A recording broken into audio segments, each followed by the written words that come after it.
I was walking toward the border of Bangladesh and Myanmar, and what I saw were thousands of Rohingya refugees. I've covered refugee crises before, and this was by far the worst thing that I've ever seen.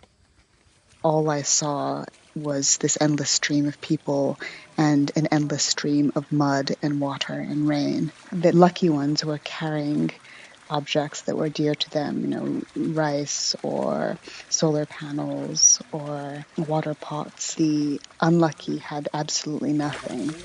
The Rohingya are a Muslim ethnic minority who live predominantly in Myanmar's western Rakhine state. They have been persecuted for decades by the Burmese government, and most of them are stateless. On August 25th, a Rohingya militant group attacked around 30 police posts and a Myanmar army base. It claims that it has been committing these acts to highlight the repression by the Burmese state. The Burmese army and Buddhist vigilante groups have started torching dozens of villages in northern Rakhine state, killing what looks like possibly hundreds of Rohingya villagers, and that has caused these groups of refugees to stream across the border. All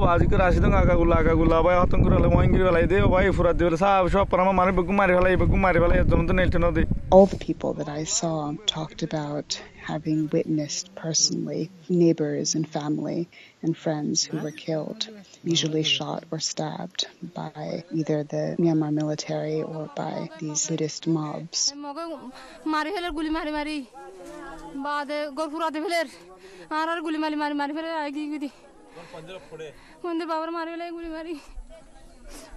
What struck me about the stories that I heard was that they were completely unfiltered.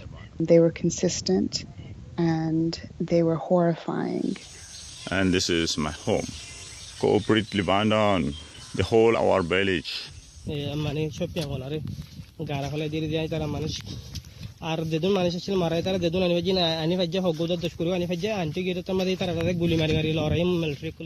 rights Watch has used satellite imagery to document 17 different sites in which there's extensive fire damage. Now, they can't say what the fire damage was caused by, but this is the monsoon season, and it seems very unnatural that there would be a rash of natural fires.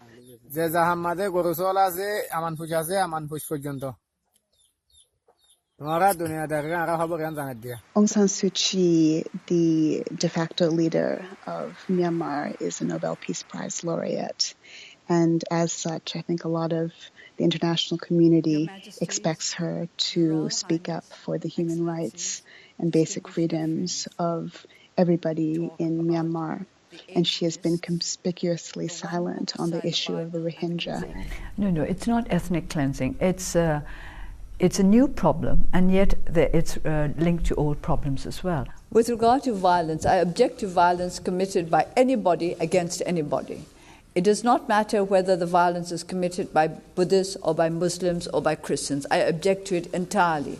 Even if the Rohingya survived the torchings of their villages, the massacres of villagers, they faced a very difficult path to Bangladesh. Around 50 people have died trying to cross over the border, mostly women and children who capsized in boats. On Friday alone, the daily influx of Rohingya refugees into Bangladesh was the largest in a generation.